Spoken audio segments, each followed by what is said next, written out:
मित्र, आता आजच्या दिवसातलं तिसरं आणि शेवटचं सत्र आता आपण लवकरच आता सुरू करणार आहोत. आपण सकाळी सेक्युरिटायझेशन ऍक्टच्या संदर्भामध्ये पहिलं सत्र झालं, दुसरं आपण असेट रिकन्स्ट्रक्शन कंपनीच्या संदर्भातलं सत्र झालं आणि आता जे तिसरं आहे ते थोडंसं महत्वाचं आहे कारण हे आपल्या दृष्टीने नवीन आहे. सेक्युरिटायझेशन ऍक्ट तरी निदान 2002 मध्ये आला, प्लस त्या ऍक्टला येऊन 17 वर्ष झालेली आहेत आणि त्या खाली बऱ्याच बँकांनी अनेक मालमत्ता विकलेल्या आहेत, त्यावर काय स्टे आले, परत कुठले कॉर्पोरेट बँकांना लागू आहे नाही, तर त्यावर आपल्याला सकाळी आलेल्या ऍडव्होकेट भूषण वाळिंबे साहेबांनी अतिशय चांगलं असं मार्गदर्शन केलं. त्यानंतर सरफेसीच्याच सेक्शन 3 खाली एआरसीच्या संदर्भातली जी निर्मिती आहे त्या संदर्भात सिकॉम एआरसीचे भूतपूर्व मॅनेजिंग डायरेक्टर विजय खर्डेकर साहेबांनी सुद्धा आपल्याला चांगलं मार्गदर्शन केलं. पॉवर पॉईंटमध्ये पण आपल्याला त्यांनी काही मौलिक नॅशनल लेव्हलची माहिती सांगितली आणि खास करून त्यांनी इच्छा व्यक्त केली की पुढच्याही सेशनला मी थांबणार आहे, त्यामुळे खर्डेकर साहेब इथे आपल्याबरोबर इथे लेक्चर ऐकण्यासाठी उपस्थित आहेत. आणि आता जे आपल्याला जो महत्वाचा जो नवा कायदा आलेला आहे की ज्याच्याबद्दल आपल्याला जाणणं थोडंसं उत्सुकता आहे की इन्सॉल्वन्सी आणि बँकरप्सी कोड 2016, तर हा नेमका IBC कोड काय आहे, याच्या काय तरतुदी आहे आणि याच्यामध्ये ही जी काही CIRP प्रोसिजर आहे किंवा COC असते त्यामध्ये कमिटी ऑफ क्रेडिटर्स, किंवा त्याच्यामध्ये सुरुवातीला IRP नेमला जातो, इंट्रीम रिझोल्युशन प्रोफेशनल, मग तो रिझोल्युशन प्रोफेशनल होतो. जसं लिक्विडेटरला राईट्स आहेत, जसं सरफेसी खाली ऑथोराइज ऑफिसरला राईट्स आहेत, तसं या IBC खाली जो RP आहे त्याला राईट्स आहे. मग त्या विशिष्ट त्याला फार IBCचं महत्व असं आहे की त्याला टाइम बाउंड प्रोग्राम दिले. ते सगळं आता आपल्या पुढचे वक्ते जे आहेत ते सांगणार आहेत की या कमीत कमी वेळात हे सगळं पार पाडायचं आहे. आणि मध्यंतरी RBIने एक सर्क्युलर काढलं, त्याचे विड्रॉ झालं. ते तर त्यांनी सांगितलं होतं की ठराविक अमक्या रकमेच्या वरती जे SBI झाले त्या संदर्भात IBC खाली तुम्ही गेलंच पैशाचं बँकांना सक्ती होती. तर अशा पद्धतीचं जे IBCचं जे महत्व आणि त्यामुळे भरपूर बँका आता IBC खाली इतर म्हणजे खास करून पब्लिक सेक्टर बँका, प्रायव्हेट सेक्टर बँका IBC खाली गेल्या. कोऑपरेटिव्ह बँका अजून IBC खाली तेवढ्या मूव्ह झालेल्या नाही, कारण त्यांना अजून IBCच्या संदर्भातली फारशी माहिती नाही आहे. आता आपण पण IBC खाली थोडेसे मूव्ह झाले. एका मॅटरमध्ये आपण ऑलरेडी त्या मॅटरमध्ये असं झालं की RPच्या पुढची स्टेज जी लिक्विडेटर नेमण्याची असते त्या स्टेजच्या ह्याच्यात आपण आहोत. आणि अजून एका दुसऱ्या संस्थेवर सुद्धा आपण IBC खाली ऑलरेडी एक केस NCLT, त्याचं एक स्पेशल कोर्ट जे आहे त्या NCLT ट्रायब्युनलमध्ये आपण फाईल केलेली आहे. तर त्यामुळे हे आपण आता आपल्या बँकेच्या दृष्टीने आपण थोडंसं IBCशी जवळ आलो. पण आज पानसे साहेब हे जे आपल्या बँकेचे वरिष्ठ अधिकारी आहेत किंवा या ठिकाणी SROs आहेत, तर त्यांना हे IBC काय आहे, त्याच्या तरतुदी काय आहे, त्याची तोंड ओळख करण्यासाठी आपण हे सत्र इथे अरेंज केलेलं आहे. आणि मला आनंद वाटतो की बँकिंग क्षेत्रातले एक तज्ज्ञ म्हणजे ज्यांचं बँकिंग क्षेत्रामध्ये नेहमी मत घेतलं जातं किंवा काही असं एखाद्या विशिष्ट अमेंडमेंट आली काही आलं तर एक तज्ज्ञ बँकर म्हणून, कारण रिझर्व्ह बँकेत पूर्वी काम केले असे ॲडव्होकेट विश्वास पानसे, त्यांचं तज्ज्ञ बँकर म्हणून मत घेतलं जातं. एक बँकिंग क्षेत्रात त्यांचं चांगलं नाव आहे. आणि नंतर रिझर्व्ह बँकेतून सर्व्हिस झाल्यानंतर त्यांनी इंडिपेंडंट प्रॅक्टिस सुरू केली आणि ते डॉक्टर विश्वास पानसे यांनी स्वतःची फर्म पण काढली आणि त्या फर्मचं नाव आहे NPA कन्सल्टंट्स प्रायव्हेट लिमिटेड. आणि आज त्यांच्या फर्ममध्ये बरेच एम्प्लॉईज पण काम करतात, प्रॅक्टिसिंग ॲडव्होकेट्स त्यांच्याकडे काम करतात. आज योगायोगाने त्यांचे कलिग्स पण इथं आलेले आहेत. त्याच्यामध्ये खास करून आपण जे IBCच्या अंडर एका संस्थेशी काम करत होतो त्यांना आपण सल्लागार म्हणून नेमलं होतं.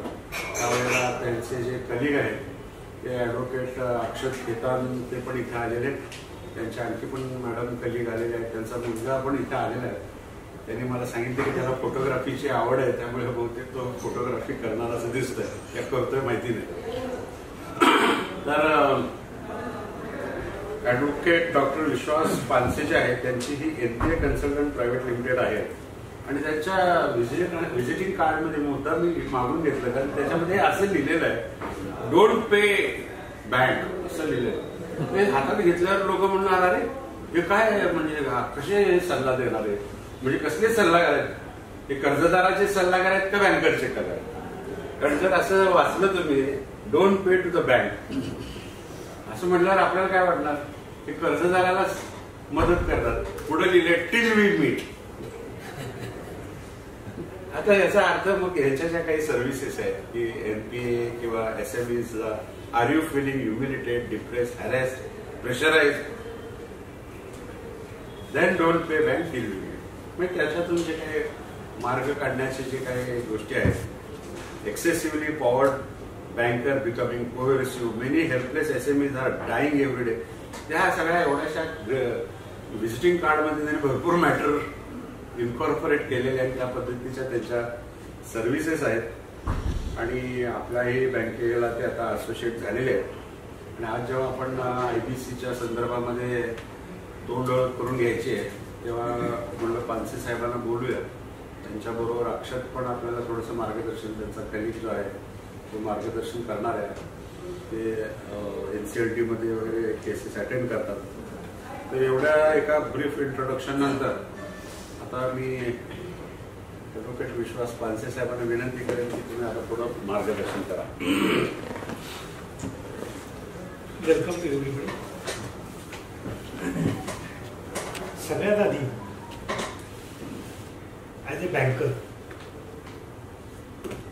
आपल्या क्लायंटकडे पाहण्याचा दृष्टिकोन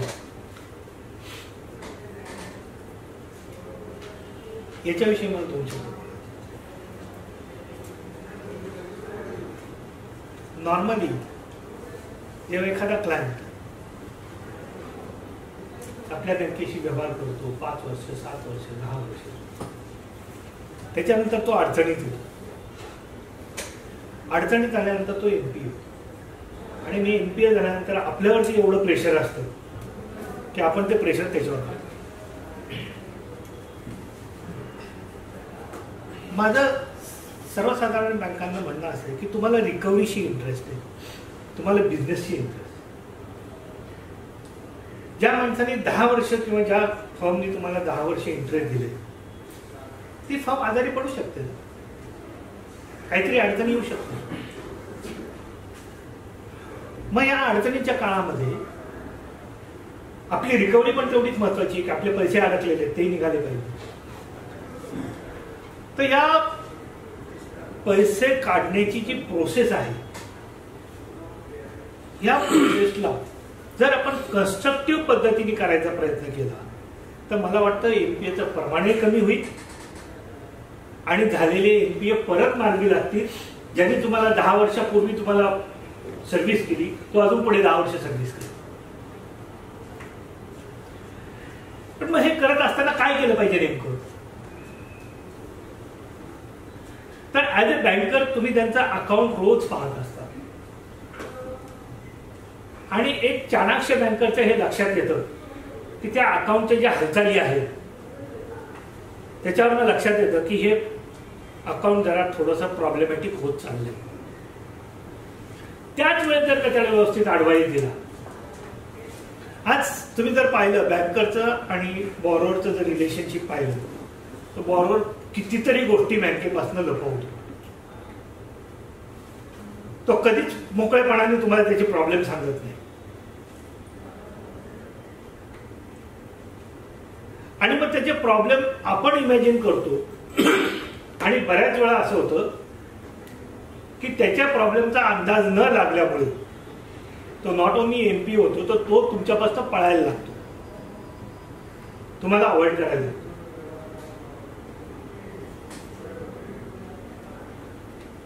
या सगळ्या याच्यामध्ये आमचं म्हणणं असं आहे as a NPA consultant we say that recovery through revival. आणि रिकव्हरी थ्रू रिवायवल मध्ये तुम्ही जेवढे पैसे तुम्ही अदरवाईज रिकव्हर करू शकता त्याच्यापेक्षा जास्त पैसे मिळू शकतात. आयबीसीचा हा जो कायदा आला या कायद्या पाठीमागचा एक हेतू हा आहे ईज ऑफ डुईंग बिझनेस. मी बिझनेस सुरू करू शकतो पण मला बिझनेस बंद करायची पाळी आली तर माझ्यावरती 50 प्रकारचे प्रेशर असतात. मग त्यातनं ज्या माणसाचा बिझनेस होऊ शकतात, चुका होऊ शकतात, नाही कोण म्हणतो, कुणाच्या हातनं चुका नाही होत. ऍज अ बँकर आपल्या हातनं चुका झालेल्या असतात, चुकीचं लेंडिंग पण आपण केलेलं असतं. पण त्याच्यातला मार्ग नाहीये का? तर त्याच्यातला मार्ग पण आहे आणि तो मार्ग देण्याचा प्रयत्न या आयबीसी ऍक्टने. या आयबीसी ऍक्टचं जर का उत्तम उदाहरण द्यायचं असेल तर आयबीसीनी कसं लोकांचं भलं होऊ शकतं, हा जो कायदा आयबीसी आहे हा आपल्याकडनं अमेरिकेचा चॅप्टर 11 मधून आलेला आहे. आज अमेरिकेचे जे प्रेसिडेंट आहेत डोनाल्ड ट्रम्प यांनी 2 वेळा आयबीसी मध्ये स्वतःला इन्सॉल्वंट घोषित केले.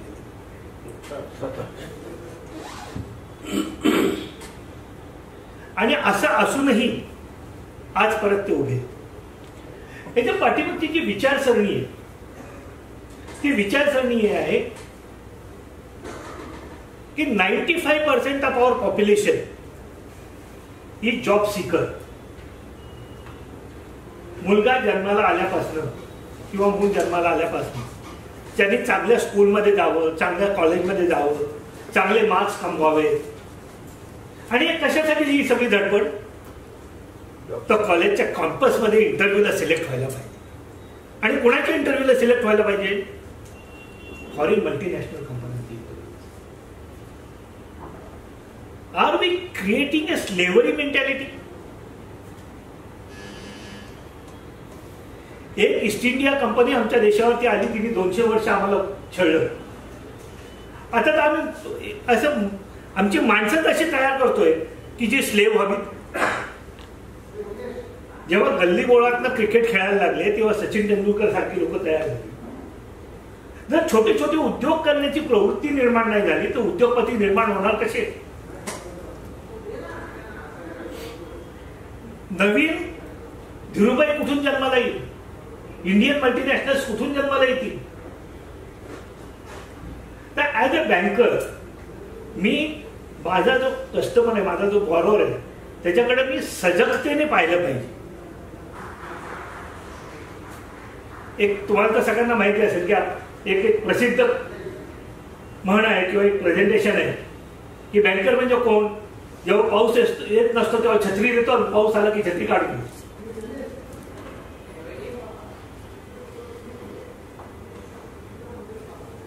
आणि मग अशा याच्यामध्ये ती इमेज, आता बरेच बँकर्स आहेत जे प्रॅग्मॅटिक बँकर्स आहेत, त्यांनी याच्यातनं बरेचसे मार्ग काढले. काही काही लोकांनी तुम्ही पाहिलं तर काही काही लोकांची रिकव्हरी खूप चांगली होती. काय चांगली होती? कारण ते बॉरोवरच्या पोटात घुसतात.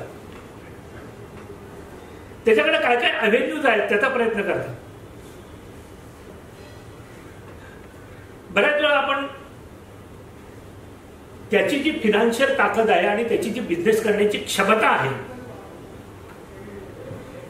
ती बिझनेस करण्याच्या क्षमतेला कशा पद्धतीने चॅनलाइज करता येईल ज्यावेळी तो बिझनेस करतो. सर्वसाधारण मत आपलं असं आहे की पैसे पाहिजेत ना, बँकेकडे जा. Bank is not the only source of getting the capital. Capital is nothing but discounting of future profit. या माझ्या वाक्यावरती तुम्ही विचार करा.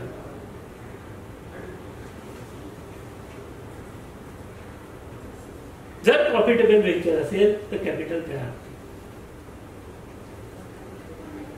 आयबीसीचा हेतू हा आहे की ही जी एंटरप्रिनरशिप प्रवृत्ती आहे ही मरता कामा नये. कुठल्याही देशाची इकॉनॉमी जर इंडस्ट्री काम करत असेल, इंडस्ट्री वाढली नाही तर ती प्रगती करू शकणार नाही. आणि पर्टिक्युलरली आपल्या देशामध्ये MSME is the backbone of our economy. IBC act मध्ये तुमचा बिझनेस चुकीचा झाला, तुमचा बिझनेस संपला, तरी सुद्धा तुम्हाला परत उभं राहायला चान्स दिला जातो. रेझोल्युशन प्रोसेस आहे, लिक्विडेशन प्रोसेस आहे आणि परत त्या माणसाला परत नवीन धंदा करायचा ऑपॉर्च्युनिटी मिळू शकते. तर हा आयबीसीचा थोडासा एक बॅकग्राऊंड किंवा या पाठीमागचा एक हेतू जो आहे तो मी तुम्हाला आता सांगितला. आयबीसीच्या ज्या बेसिक प्रोव्हिजन्स आहेत त्या बेसिक प्रोव्हिजन्स म्हणजे कलिग आहेत अक्षर ते तुम्हाला बेसिक प्रोव्हिजन सांगतील. त्याच्यानंतर मी या आयबीसीचा ॲज अ बँकर आपल्याला फायदा कसा उठवता येईल, आपण काय केलं पाहिजे याविषयी मी परत बोलतो. ठीक आहे.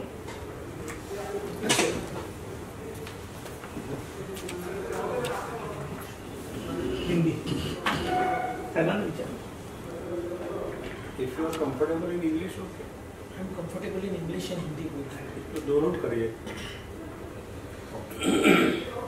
Good afternoon, all professional colleagues.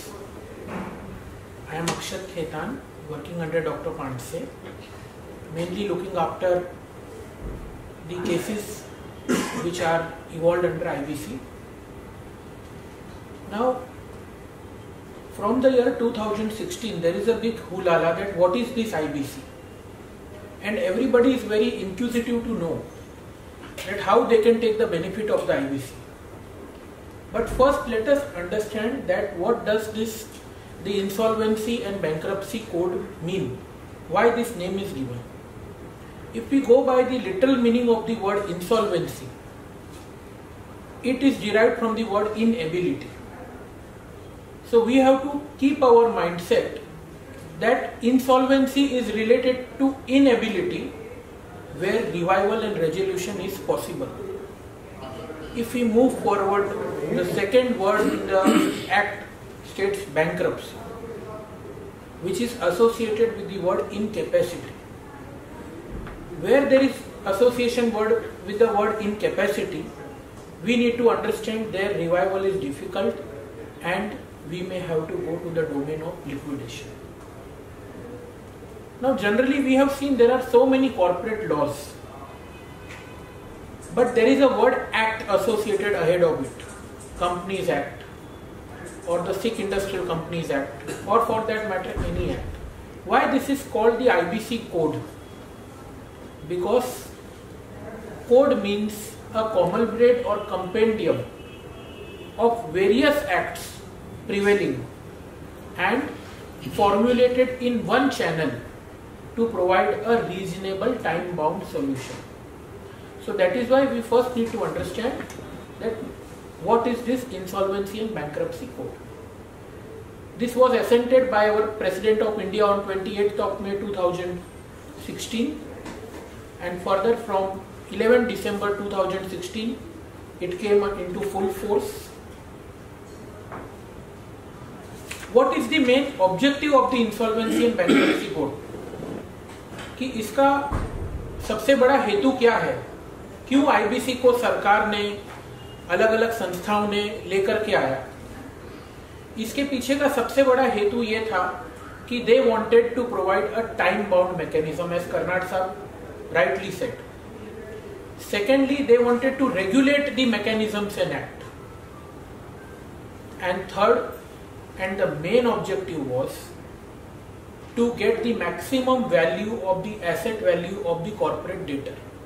Now corporate debtor means any corporate person, entity, which we will discuss later on. So the main aim and objective of the Insolvency and Bankruptcy Code is to ascertain that there is maximum asset value for any corporate debtor in a time bound time, so that the time value of money is ascertained. There are 5 parts in this act which deals with insolvency for corporate persons, insolvency for limited liability partnerships, insolvency for partnership companies, proprietorships company, and miscellaneous part. Unfortunately, as on date, insolvency for proprietorship partnership is not notified, and since the notification is pending, we are only dealing now with the first 2 parts of the IBC code. We expect that since the MSME sector mainly operates by way of partnership and proprietorship background, the government will soon come up with a notification to empower more and more companies, more and more entities.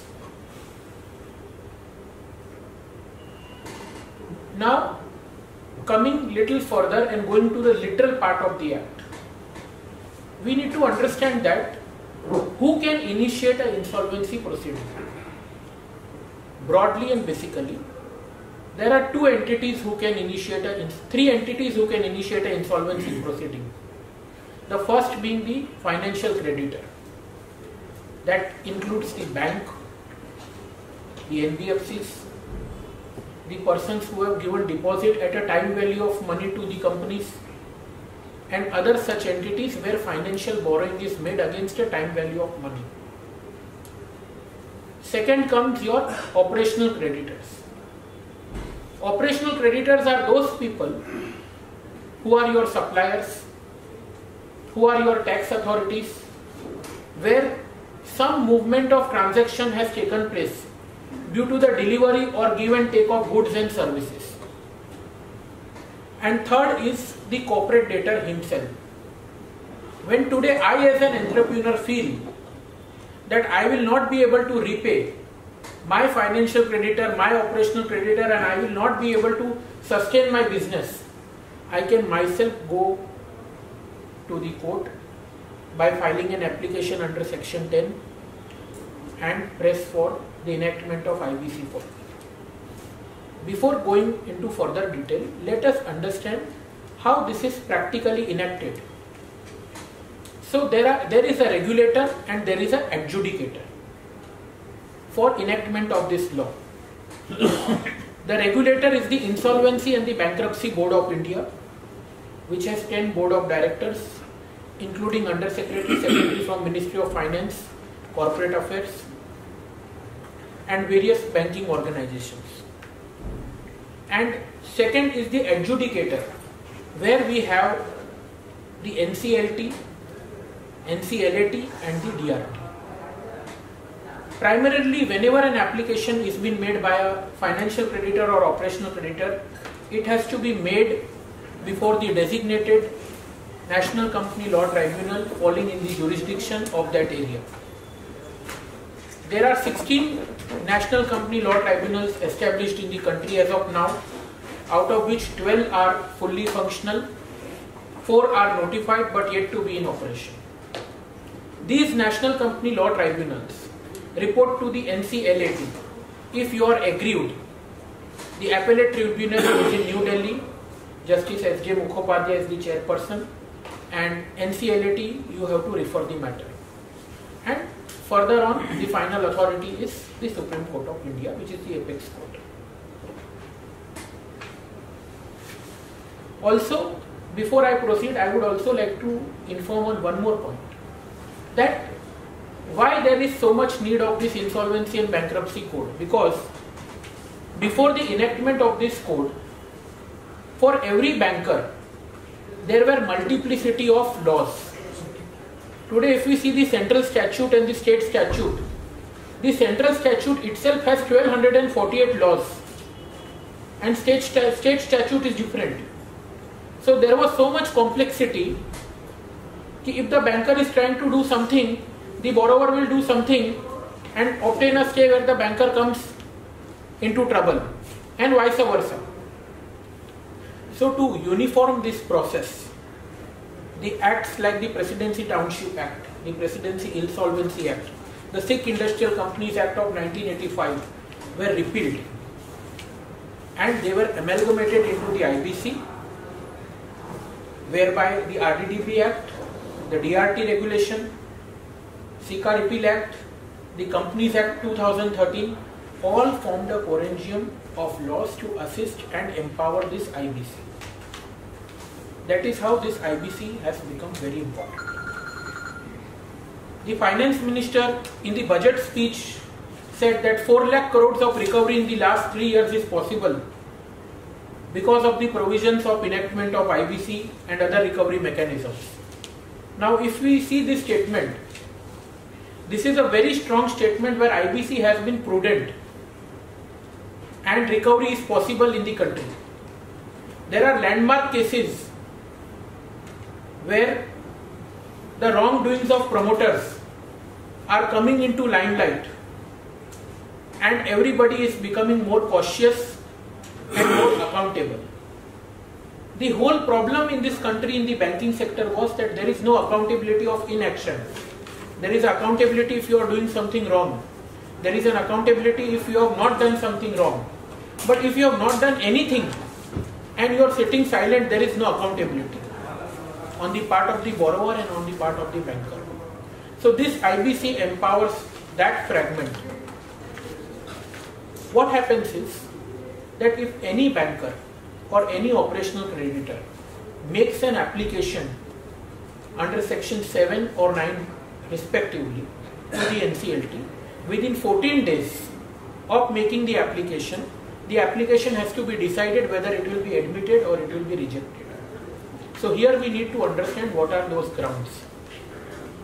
For admission of any application in NCLT under the provisions of IBC 2016, there has to be a default of rupees 1 lakh or more. And secondly, that default should have a time value of money. For example, I am a director in a company and I have given 1 lakh rupees to my company and there is no interest provision, there is no agreement, and today for my connivance I go to the NCLT and say that okay, admit my application, company has not given me 1 lakh rupees. Then NCLT will not admit the application. There has to be a time value of money ascertained and there has to be legitimate background and documents supporting that time value of money. Secondly, there should be no dispute. If the dues or the default of 1 lakh rupees which arises is disputed, the tribunal may or may not admit the application or petition. There should be no pre-existing dispute in that application or in that matter. So these are the two basic firm grounds. If satisfied, the application gets admitted into NCLT. What happens when an application is admitted? Once an application is admitted in NCLT, immediately on admission, an interim resolution professional takes charge of the entire business operation of that particular corporate debtor or that company. Now this is a very empowered man who is reporting to IBBI, who is having the responsibility of discharging all the rights and duties which the directors of that company or the promoters of that company were discharging, as the present promoters of that company becomes the erstwhile promoters. They no more remain on the board of the company. They are suspended immediately from the board of the company. Even if a check has to be signed, the IRP or the RP has to sign that check. The company management cannot sign that check. They lose all the control over the company. The IRP takes charge, followed by the RP. The IRP or RP can be the same or different person, which has to be again adjudicated by the COC. Now COC is the committee of creditors which is constituted within 21 days of the admission order by the interim resolution professional, which have the financial creditors, the suspended board of directors and the operational creditors as the members. And the RP then, on the instructions and guidance of the COC, operates the entire business. We here also have to understand that the main predominance on which the IBC was formed is to try and keep the companies as a running concern, because as we said, the person is unable, he is not incapacitated yet. When he is unable, the RP as an administrator tries to make the company able and tries to revive through the resolution process. After the constitution of COC, the COC members take call and take charge of day-to-day affairs of the company.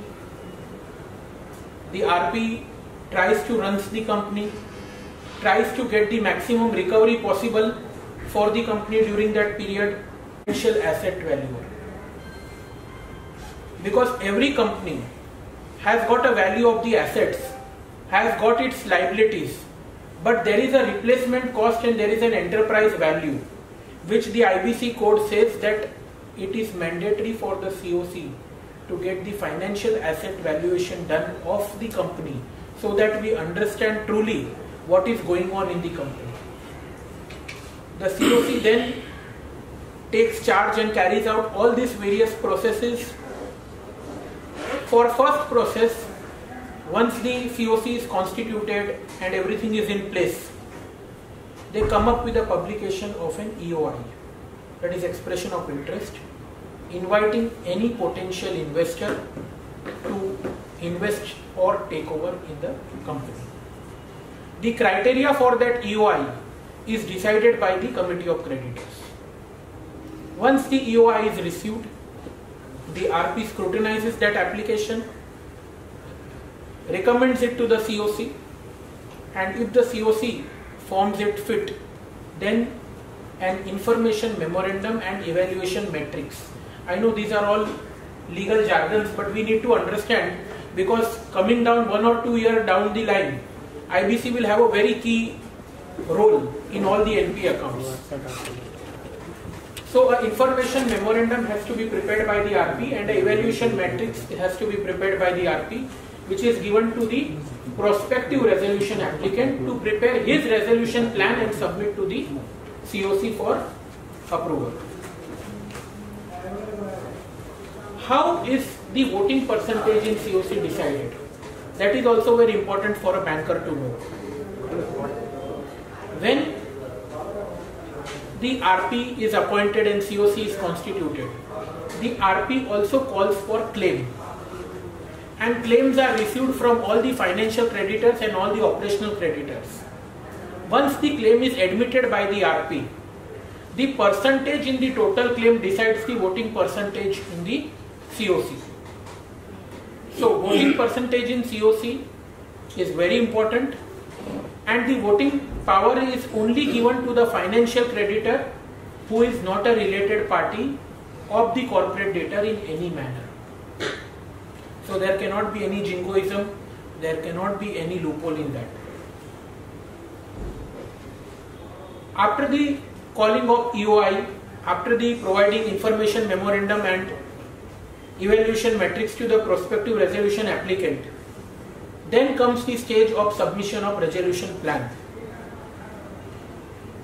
The resolution applicant submits the resolution plan, whereby again the resolution professional, that is the RP, scrutinize it technically whether it is in compliance with the provisions of IBC or not, but ultimately the financial call has to be taken by the committee of creditors of what they are getting, what they are not getting, what is their sacrifice, and how are they interested in revival of that particular company. So that call has to be taken by the committee of creditors. Then once the resolution plan, if approved by the committee of creditors, goes to the National Company Law Tribunal for adjudication, and once it is adjudicated from the NCLT, it becomes into existence and the company is revived on that parameter. If that resolution plan is rejected, then the COC recommends for liquidation. A liquidation application has to be filed with the NCLT, and subsequently the NCLT orders for liquidation of that company. The story is not yet over. Even if there is liquidation ordered, it is very important for we bankers to know that there is section 230-232, whereby a compromise scheme of arrangement can again be worked out, and if any viable plan comes through the corporate debtor, then the committee of creditor, which becomes the lending forum, can take it up, and a scheme of arrangement can be of compromise can be filed with the NCLT, and the company can be still revived. Because unlike in the earlier liquidation, the concept of IBC is very clear that the first duty of the liquidator is to try and run the company even in liquidation. Only if they are unsuccessful, then with the permission of the law tribunal, that is NCLT, they can go for individual liquidation of the assets. Otherwise they cannot go. There are several technicalities involved. I am only going on a very broad scale. So this is basically how it is about resolution and liquidation. As a banker, it is also very important to know that there are 3 audits and 2 valuations which are conducted by the COC that has to be kept confidential from the corporate debtor or the ex-board of management, because resolution plan may be approved, company may be revived, but if there is a negative forensic report or a negative transactional report where there is circular trading, fraudulent trading or any kind of willful default, the RP, liquidator or the financial creditor can file under section 66 of the IBC code, whereby the erstwhile directors will be subjected to criminal prosecution, which includes a jail term up to 3 years and penalty of ₹1 crore, along with the solvency to pay the defaulted amount. What happens if a resolution applicant is given a plan, the plan is approved but he defaults? There also the provision of IBC is very strict. He has to deposit a fine of ₹1 crore and he has to face 3 years of rigorous imprisonment. So it is not that IBC can be taken lightly. The only problem today that technically IBC is facing is the lack of spread of the dynamism which is there in this code, because of everything getting haphazard and because of a fixed timeline, and because this code is new, the actual nitty-gritties are not known to the bankers, to the RPs, and handful of corporate debtors are taking a lot of benefit of it, to which recently the Cabinet Committee on Financial Affairs has come up with a very strict regime, and they have made 7 landmark amendments which will come into place very soon, and they are going to stop all this mess and nuisance. Everything will be more time bound and everything will be more clear. So I was just to give you a brief outlook and brief approach on how this code actually works. It is very important that as we all bankers are sitting, that how the bankers should adopt it and how the bankers can be beneficial by adopting it. That my Sir Dr. Pandse will brief you now, that how IBC can be a resolution and revival tool of recovery for the banker. Thank you so much.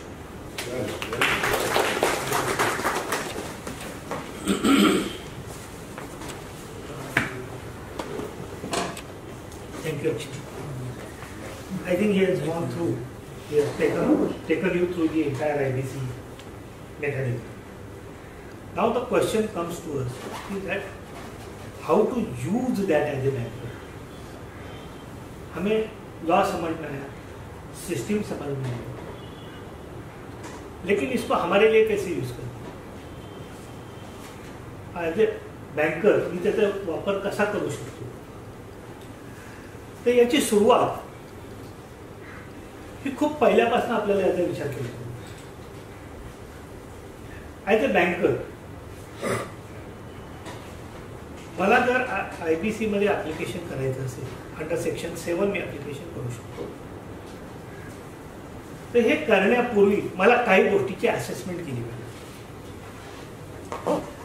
त्या कंपनीचा last balance sheet घेऊन त्याचा अभ्यास केला पाहिजे आणि त्याच्यामध्ये तुम्हाला तुमच्यासारखे अजून कोण कोण लेंडर आहेत आणि त्या कंपनीच्या याच्यामध्ये अनसेक्युअर्ड लोन किती आहे, या सगळ्यांचा मिळून स्टडी करून तुमचं तुम्ही एक कॅल्क्युलेशन करू शकता की किती पर्सेंटेज माझा असणारे शेअर COC मध्ये. जर माझं पर्सेंटेज सबस्टॅन्शियल असेल तर मी स्ट्रॉंगली IBC फॉलो करेन. जर माझं नसेल तर मला बाकीच्या बँकांचा आणि बाकीच्या लेंडर्सचा सपोर्ट देणं गरजेचं. तर IBC फाईल करण्यापूर्वीच जर का मी त्यांच्याशी कॉन्टॅक्ट केला की मला जर वाटतंय की ही कंपनी IBC मध्ये जा, तुमचं मत काय, तुम्ही मला सपोर्ट करणार, जर त्यांचा सपोर्ट आपल्याला मिळाला तर दोन गोष्टी आपल्याला करतात. आपल्या मनाप्रमाणे आपल्याला इंटरिम रेझोल्युशन प्रोफेशनल अपॉइंट करता येतो आणि हा इंटरिम रेझोल्युशन प्रोफेशनल COCच्या पहिल्या मीटिंग मध्ये आपण सगळेजण मिळून कन्फर्म करू शकतो. जर याच्या उलट जर झालं की जर का आपलं पर्सेंटेज 66% पेक्षा कमी झालं तर ज्यांचं 66% बजेल ती लोक आपण अपॉइंट केलेला IRP काढून दुसरा IRP टाकू शकतो. म्हणून जेव्हा आपण ऍप्लिकेशन करतो तेव्हा ऍप्लिकेशन करण्यापूर्वी बॅलन्स शीट स्टडी करून बॅलन्स शीट कडे काय काय केलेलं आहे त्यांनी, किती लोन आहे, माझं पर्सेंटेज किती होत आहे, या गोष्टीचा विचार केला पाहिजे. ही पहिली गोष्ट. दुसरी गोष्ट, जेव्हा रेझोल्युशन प्रोफेशनल अपॉइंट होतो आणि जेव्हा तो वेगवेगळे क्लेम ऍडमिट करतो, ऍज ए बँकर तुम्हाला राईट आहे ते क्लेम व्हेरीफाय करायचं की ते क्लेम खरंच त्यांनी बरोबर घेतलेत का, आणि जर त्यांनी घेतलेले असतील तर त्याचं काय कारण आहे त्याचं एक्सप्लेनेशन तुम्ही IRP ला मागू शकता आणि ते मागून घेणं गरजेचं आहे. याच्यामध्ये जे काही प्रायव्हेट क्लेम असतात या प्रायव्हेट क्लेम मध्ये तुम्ही डिस्प्यूट तयार करू शकता की हे क्लेम आम्हाला ऍक्सेप्टेबल नाही. सिक्युअर्ड क्लेमला जास्त व्हॅल्यू आहे, अनसिक्युअर्ड क्लेमला कमी व्हॅल्यू आहे as per as the recovery mechanism is concern. पण as per as COC is concern they are at the equal footing. मी तुम्हाला एक उदाहरण देतो. कंपनीचं नाव सांगणं जरा चुकीचं आहे. 900 कोटी रुपयाचं लोन 54 करोड मध्ये सेटल झालं. कारण का तर 76% COCचं होल्डिंग हे बँकांच्या बाहेर होतं.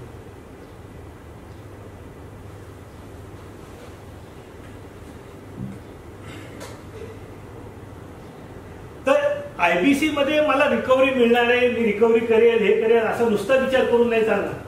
माझं पर्सेंटेज किती आहे हे फार महत्वाचं आहे. माझ्याबरोबर अजून किती लोक आहेत ते महत्वाचं आहे.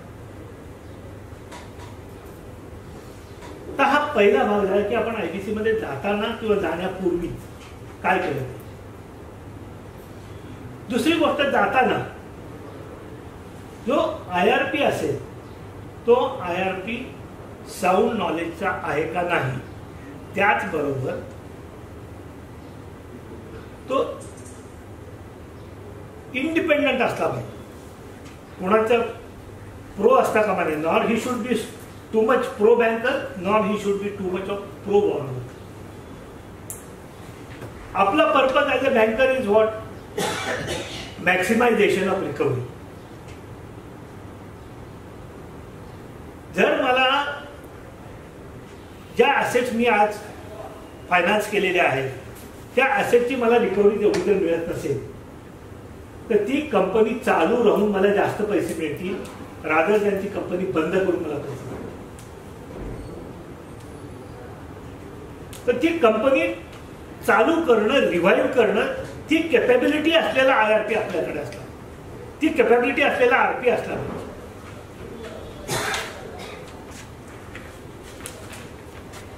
तर त्या पद्धतीने RP निवडला पाहिजे. तिसरी महत्वाची गोष्ट, जेव्हा तुम्ही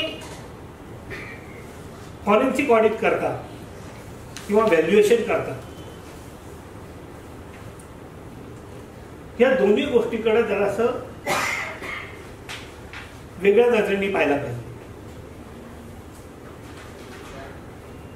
पर्टिक्युलरली व्हॅल्युएशन.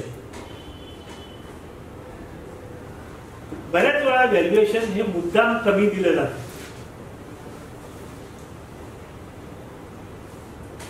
मुद्दाम कमी अशासाठी दिलं जातं की आता मी 500 कोटी रुपयाचं लोन घेतलं, मी व्हॅल्युएशन 150 कोटी रुपयाचंच केलं, तर जेव्हा मी कोर्टात जातो तेव्हा कोर्टाला सांगतो 150 कोटी रुपयाचं व्हॅल्युएशन आहे, मी अजून 10% जास्त द्यायला तयार. कोर्ट तुम्हाला हा प्रश्न विचारतं की जर तुम्हाला अदरवाईज फक्त 150 कोटी मिळणार आहे आणि जर हा तुम्हाला अजून 10% देतो तर तुमचं नुकसान काय? जर तुम्ही लिक्विडेशन मध्ये गेला तर तुम्हाला 150 मिळणार आहे. तुम्ही 600 असतील, 500 असतील, 1000 असतील, व्हॅल्यू काय आहे लिक्विडेशन व्हॅल्यू? साधारणतः थंब रूल सध्या तरी असा आहे की लिक्विडेशन व्हॅल्यूच्या 20% जास्त जर का ऑफर केली तर 99% कोर्ट अप्रूव्ह करतो.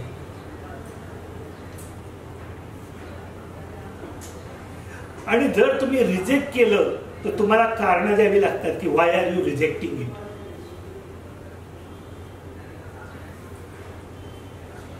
You are a custodian of public money. When you are getting better money, why are you forcing liquidation? त्याचा दुसरा एक आस्पेक्ट असा आहे की जेव्हा तुम्ही लिक्विडेशन फोर्स करता तेव्हा अनएम्प्लॉयमेंट क्रिएट होते, रिकव्हरी व्हॅल्यू कमी होते, प्रोडक्टिव्हिटी डाऊन होते, जीडीपी वरती परिणाम होतो आणि replacement value of the same plant requires higher capital expenditure. ते as a whole economy as a whole it has got very negative impact. That is why NCLT courts are not inclined so easily to order liquidation. The revival process. Revival is possible in the yes process. याच्या व्यतिरिक्त as a banker आपल्याला आपल्या क्लायंटचे अजून काही वेगवेगळे जे काही त्याची not tangible assets, intangible assets, for example त्याचे कॉन्टॅक्ट्स, त्याची फॅमिली बॅकग्राऊंड, याचा वापर करून काही कॅपिटल उभं करता येतं का, याचा पण विचार जर का आपण केला तर त्याच्या मदतीने तुम्ही परत रिवाइव्ह करू शकता. फॉर एक्झाम्पल मी तुम्हाला एक उदाहरण देतो.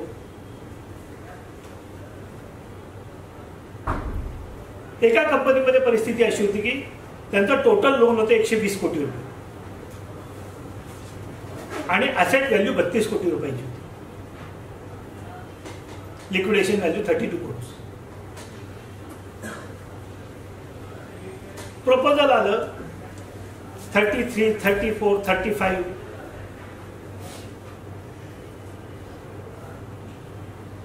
त्या सीओसी मध्ये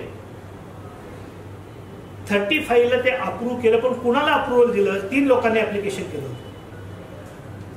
त्यातल्या अशा माणसाला त्यांनी अप्रुव्हल दिलं की जो ती कंपनी रन करू शकत होता, त्याच्या बॅकग्राऊंडला ती सिनर्जी होती, त्याच्या एक्झिस्टिंग बिझनेसला सिनर्जी होती. त्याला सीओसीनी जास्त फेवरेबल टर्म्स दिल्या.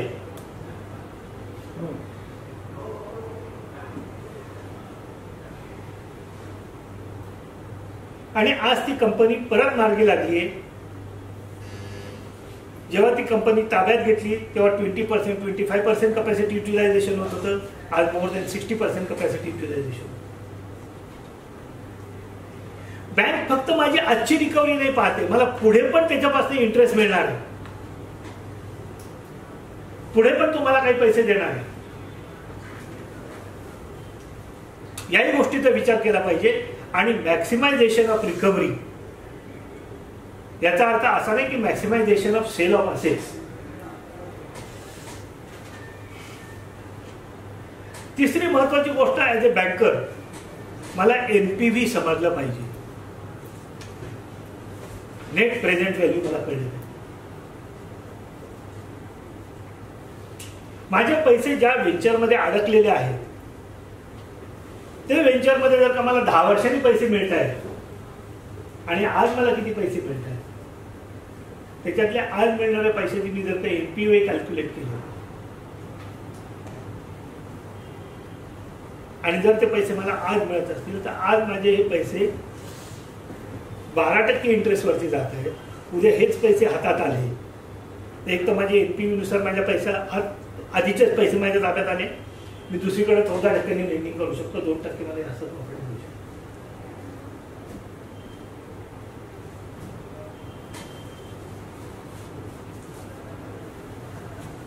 तर या सगळ्यांच्याकडे पाहण्याचा दृष्टिकोन असा असला पाहिजे की माझी रिकव्हरी आणि रिवायवल या दोन्हीचा आपल्याला सुवर्ण मध्ये राखला पाहिजे.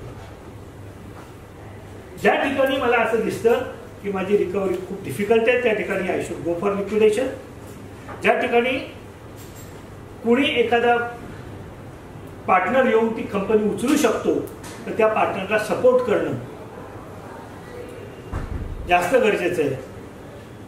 त्यातनं ॲज अ बँक माझी रिकव्हरी जास्त होती. मला वाटतं याच्याशिवाय काही अजून तुम्हाला प्रश्न असतील तर तुम्ही विचारा मग आपण त्याच्यावरती जास्त डिटेलमध्ये बोलू. त्याच्यामध्ये रिकॉम्पेन्स क्लॉज असतो का?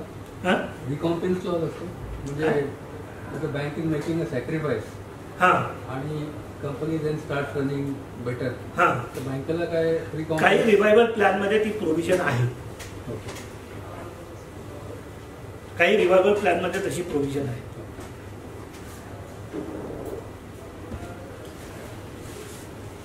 विचारक मंडळी आयबीसी कोड बद्दल व्यवस्थित सगळं सांगितलं. प्रमोटर्सना नंतर काय अधिकार असतो? Suppose company is revived, promoter lose their right. Yes. Can they go and set up another company? Why not? But if they have given a guarantee to the lenders, can they be proceeded with individual insolvency? Guarantee encashment is a different issue. He is entitled to start his own business. But parallelly the bank can proceed against the bank can proceed. So long you want to encash his bank guarantee, you can always personal guarantee. You can always, but there is no prohibition that he can't start. की तो liquid त्याचं इन्सॉल्वंट आहे किंवा असं declare नाही झालेलं तो. Unless he goes. He is not incapable. Unless he goes on his own. Yes. IBC कधी कंपनी निवारण झाली तर बँकेला प्रोव्हिजन पासून काय सूट वगैरे अशी म्हणत नाही. निवारण झालं नाही तुम्ही जेव्हा ऍप्लिकेशन करता त्याच वेळेस तुम्ही 50% प्रोव्हिजन करता. रिवायवल झाल्यानंतर तुमचं जे काही याच्यानुसार जे तुम्ही हेअर कट घेतलेला आहे तोच तुमच्या बॅलन्स शीटला येईल. जर त्याच्यामध्ये परत रिकॉम्पेन्सेशनचा क्लॉज असेल की रिवायवल झाल्यानंतर परत त्यांनी काही तुम्हाला परत पैसे द्यावे तसा जर काही क्लॉज असेल तर तुमच्या बॅलन्स शीटला तो प्रॉफिट म्हणून येईल.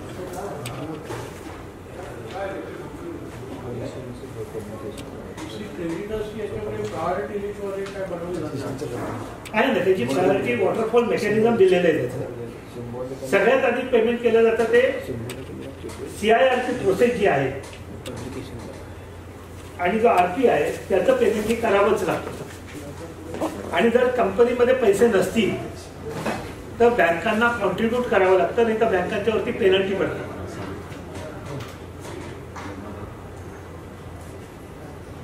त्याच्यानंतर पेमेंट होतं ते वेजेसचं लेबरचं 2 वर्षाची सॅलरी त्यांची दिली होती. नंतर सेक्युअर्ड क्रेडिटर्स आणि नंतर unsecured creditors. Government dues are considered as an unsecured creditor. Degree holder असेल तर त्या कंपनीवर एखादी डिग्री होल्डर असेल त्याला कुठे प्रायोरिटी नाही. No priority. त्याचा नंबर कुठे लागतो? तो डिग्री होल्डर कुठल्या पद्धतीचा डिग्री होल्डर आहे तो? अवॉर्ड आहे ना पण कुठल्या पद्धतीचं आहे? Whether is a financial award or it is a money decree पण फॉर व्हॉट? ओरिजिनल नेचर काय? Whether it is unsecured loan on whether it is a supply recovery. Secured loan असेल तर ते बरोबर येऊन जाईल. Sales tax dues they have 38C section प्रमाणे they have prior. Sales tax dues they have. Excise. GST sales tax. All government dues are considered as a operational creditors. Consider. हा जो evaluation matrix आमच्या तर्फे resolution plan resolution plan ideal resolution plan काय असावं ते जरा सांगा. काय आता आपल्या एका केसमध्ये रिझोल्युशन प्लॅन फेल गेला. रिझोल्युशन प्लॅन हा तो असतो की ज्याच्यात आपली मॅक्सिमायझेशन करू. त्याला काय असं कुठलं mechanism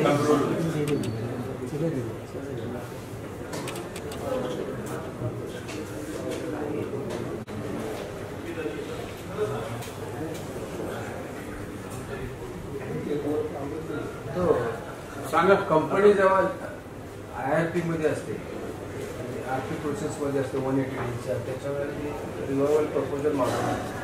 Nobody has given response. Even the promoter has keen interest in the revival. And at the stage of liquidation, they will receive the liquidator. it is possible. Is it this statutorily If some other proposal has mandatory come, to you are COC to accept it? not mandated. It's not mandatory. So you have to consider and then we will reject it. You can consider, and if you find that it is acceptable, you can accept it. So there is no under essential, it is not mandatory. Once the liquidation order is passed, that doesn't mean that the end of everything. If we feel it is fit, But the party is not coming in expression of interest. No party cannot come. No party cannot come 29. Paper advertisement कुणी नाही आहे. nobody is त्यांनी काही apply केलं नाही, काही नाही, काही नाही. एक्सप्रेशन ऑफ इंटरेस्टला काही नाही. आता समजा लिक्विडेशन प्रोसेस केल्यानंतर रिवायवलसाठी अप्रोच करायचं. Is it not a delaying tactic? No, it's not a dealing tactic. As a bank, what is beneficial to you? It is basically the decision is taken by the COC or the members of COC. our record is important. Your maximization of recovery is the principle that is Supreme Court has told.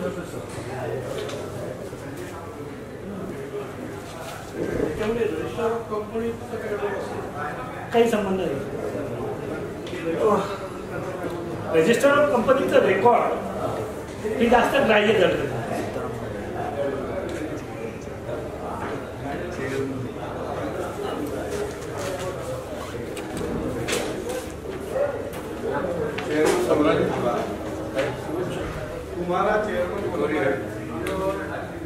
Naveen amendment मध्ये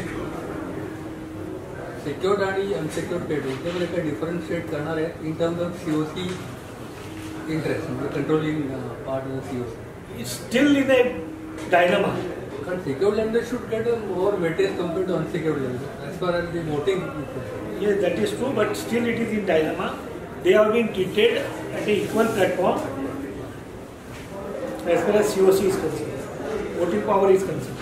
Secured or unsecured, both are equal. The bifurcation is only financial creditor and operational creditor. There is nothing called secured financial creditor or unsecured financial creditor.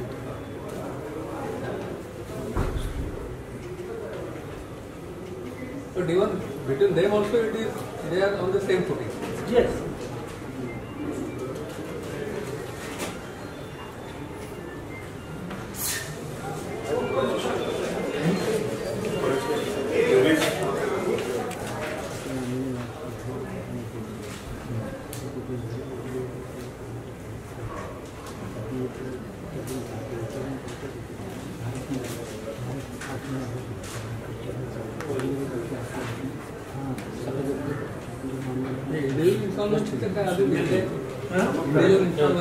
Individual income.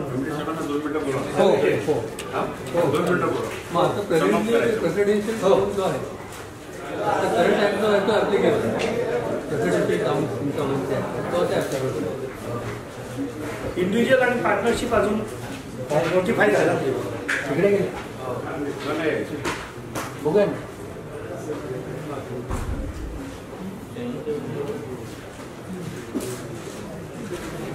समाप्त करूया.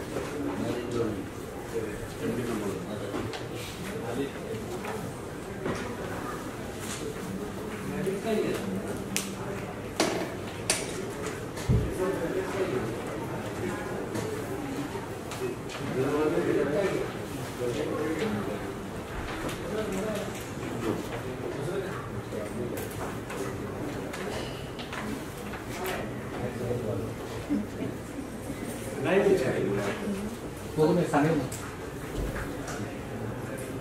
तिकडे गेले की इकडेच माहिती नाही. इकडे पण गर्दी आहे, इकडे पण गर्दी आहे.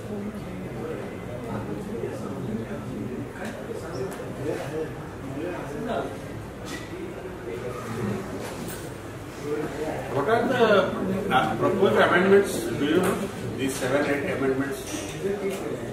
So the first major and important amendment is that what the borrowers or what the parties used to do is they used to consume a lot of time in litigation.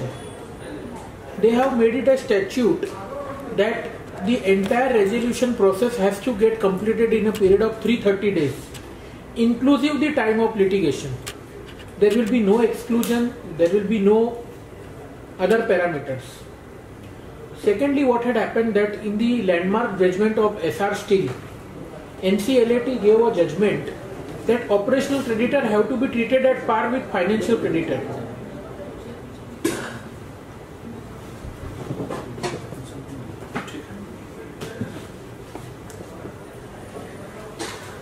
So friends, आता जे आपल्या नव्या विषयाला म्हणजे IBC 2016 या नव्या विषयाला आपण आज हात घातला. त्याला ॲडव्होकेट पानसे साहेबांना बोलवलं आणि त्यांनी अतिशय उत्कृष्ट असं मार्गदर्शन केलं आणि प्रॅक्टिकल गोष्टी पण सांगितल्या.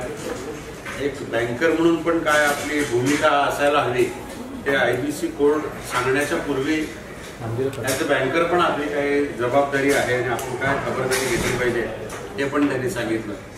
आणि त्याबरोबर IBCच्या संदर्भातले जे काही क्लॉजेस आणि IBC कसा आला, IBCची काय गरज होती आणि त्याच्यातले प्रोसिजर काय आहे, त्याच्यामध्ये CIRP कसं असतं, त्याच्यात IRP कसा येतो, त्याचा RP कसा होतो, त्याच्यात लिक्विडेशन प्रोसेसकडं कसं केलं जातं, त्याचे टाईम बाउंड प्रोग्राम्स काय आहेत, त्या संदर्भात त्यांचे कलिग ॲडव्होकेट अक्षत खेतान यांनी खूप अतिशय चांगली अशी माहिती सांगितली. आणि एकूण IBC जे आपल्याला एक उत्सुकता होती की व्हॉट इज IBC, त्याच्या अंडर काय काय प्रोसेस कशा असतात, याचं एक चांगलं सत्र किंवा चांगलं मार्गदर्शन त्या दोघांनी केलं. सो आपल्या बँकेच्या वतीनं आपण पानसे साहेबांना आणि अक्षतला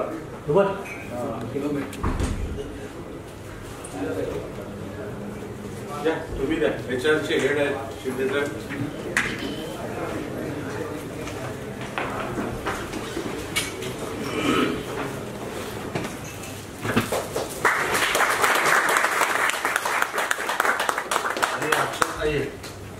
संदीप